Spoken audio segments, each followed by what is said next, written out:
While you're procrastinating and wasting your time bathing in distractions and meaningless tasks, either mindlessly scrolling through endless content of social media or listening to music to feel good, someone else is accomplishing results better than you and living the life you can only dream of from where you are now. Now, why did I make this personal? Because competitiveness is in our nature, and no matter how much we fight to suppress it, it is always there. We can ignore the fact that hierarchies exist, but then we will have to force ourselves to build an entire identity that will bypass this fact of life and the world, and there will be consequences for that. There will be consequences anyway, since no matter what you decide to do in life, there will be both positive and negative outcomes. Outcomes you will not be able to predict or control, no matter how much time you spend endlessly thinking, predicting, prognosticating, and adapting your behavior to the new setting. In dealing with the problem of procrastination, it is quintessential to not allow the mind to identify itself with the action of procrastination. If the mind does so, it will reenact and relive the past experience followed with a negative emotional response. This will launch you in a downward spiral, whereas you will either force yourself to work or simply abandon the action altogether and reach towards an action that, among other things, serves the purpose of alleviating emotional pressure and relieving the situation. This is not a deliberate process and requires observation and awareness of the problem. When negative emotions occur, the tendency of the mind is to relate them to a past event and form images which will then be linked to the present moment. There is a term that circulates often lately in psychological and self-help literature, and it's called trauma. This is in no way an attempt to discredit the work of people who have discovered this. But have you ever tried observing an event that has happened without labeling it as trauma? Try this and see what happens next time you procrastinate or delay something that you know needs to be done and causes your pressure. If we allow ourselves to, in words of many, relive our trauma, then I invite you to ask yourselves whether you're truly doing anything about it if you're avoiding any problem by labeling it and thus labeling yourself. If you, for example, start calling yourself a procrastinator, then how far do you think you are from starting to call yourself lazy?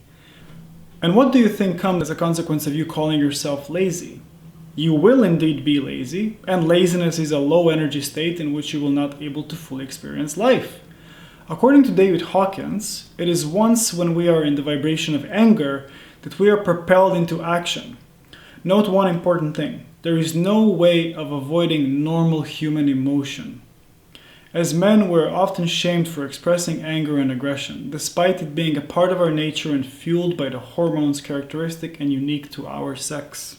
If anger is felt normally, it propels one into action that moves from where one is to where one wants to be, or rather, from where one doesn't want to be to somewhere else.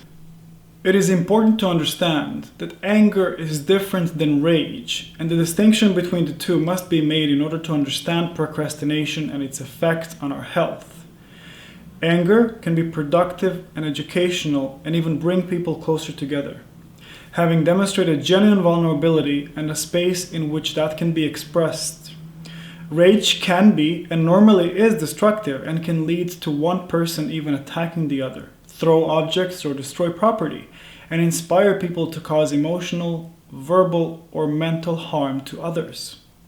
Suppressed anger often results in rage and hatred, and when one procrastinates often enough and when one has felt the same emotion over and over, one can become susceptible to it and thus become violent, resentful, and dangerous. Now, would you believe if I told you that being dangerous is a good thing, and is the one thing that Jordan Peterson references often in his work? Not dangerous as in violent, vengeful, and aggressive, but in understanding one's potential in being all of that, thus realizing what one is capable of and understanding his responsibility and his power. Though more rare, rage can also be expressed inwardly, and instead of external destruction, people who internalize their rage and end up destroying themselves. It can lead to hate and self-harm. Eventually, though, this too will bubble up and can be expressed externally in some way, but it is never healthy to keep emotions bottled up, particularly one as extreme as anger or rage. Rage can be perceived as extreme and scary when experienced from others, but we're all quite capable of it. What exactly triggers rage is so specific to the individual that there is no way to list down anything specific. Each person has a trigger that can lead to anger and rage, and it is entirely up to them to try to figure themselves out and see themselves for who they are in that moment. If you can understand this, then you can understand how important responsibility is, and thus how important it is to approach procrastination with no set goal or outcome. To be responsible of your own life and never procrastinate again, because you will never feel the need to do that. You will always be there for your life, present, and every activity will feel just exactly like it's supposed to. Would that not be a wonderful way to live life? Let's see. So you hypothetically have done something that made you think that you are a procrastinator and you're lazy, and now you have a choice. You always have a choice. If you ever hear a person say, "I had no choice," bear in mind that not having a choice is in itself a choice.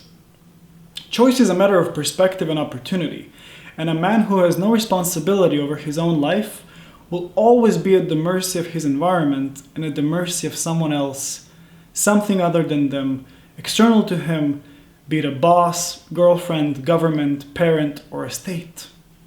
Now, if you expected an instruction or a step-by-step guide on how to approach and resolve procrastination, I'm afraid you're not gonna get it, since we all experience it differently.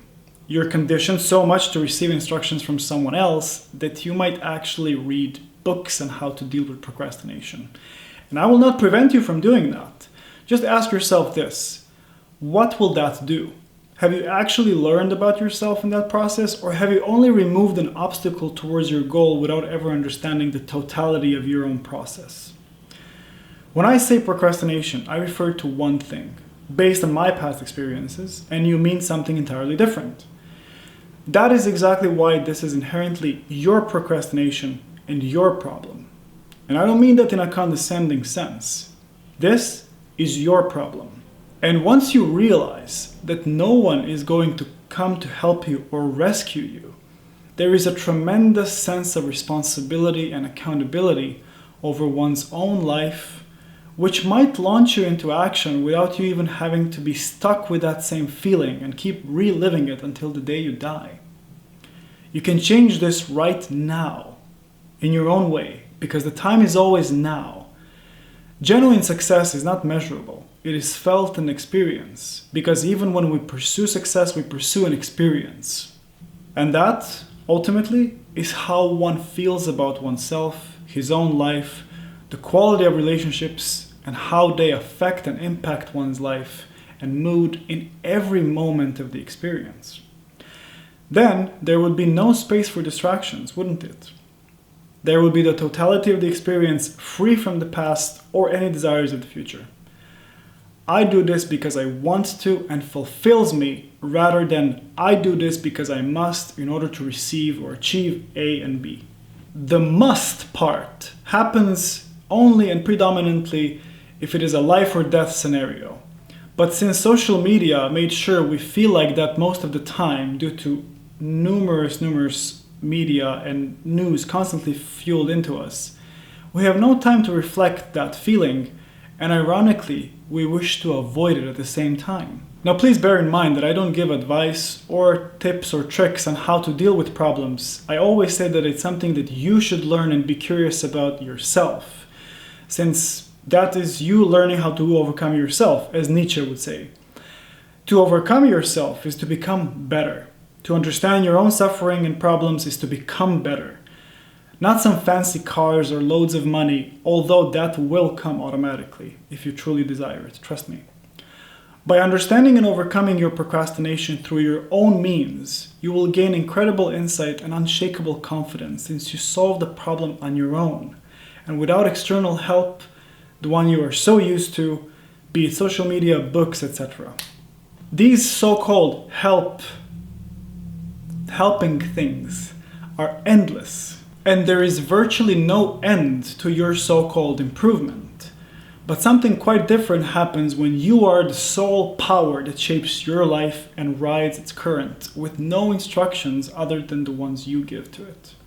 Try this for yourself and see, and let me know what you discovered. We've reached the end of the video, and I hope that you gained some meaningful insight from this. And if you haven't, also please let me know. At either case, please like, share, and subscribe. And I'll look forward to seeing you in the next video and discuss more relevant topics. Take care.